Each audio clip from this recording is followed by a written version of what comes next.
এখানে দেখুন এক প্রতিবন্ধী ভাই দামি গাড়ি দেখে গাড়ির সামনে বসে ফটো তুলতেছে। এমত অবস্থা গাড়ির মালিক চলে আসলো।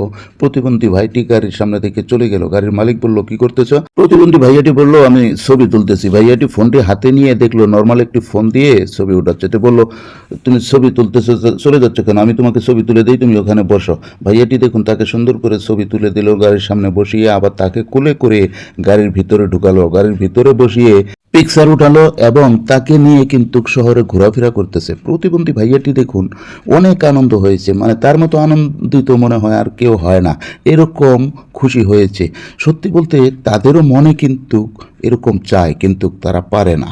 তাদেরকে মাঝে মধ্যে এরকমভাবে গাড়িতে নিয়ে ঘোরালে তারা অনেক আনন্দিত হয়। বড় একটা রেস্টুরেন্টে নিয়ে গেল, সুন্দর সুন্দর খাবার খাওয়ালো। খাওয়ানোর পর তাকে একটি ফোন গিফট করলো।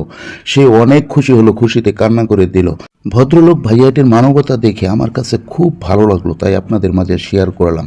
আপনাদের মাঝে যদি ভালো লাগে অবশ্যই ভিডিওটা শেয়ার করে অন্যকে দেখার সুযোগ করে দিবেন। আর হ্যাঁ, প্রতিবন্ধী ভাই বোনদের রাস্তায় পেলে অবশ্যই সহযোগিতা করার চেষ্টা করবেন সকল।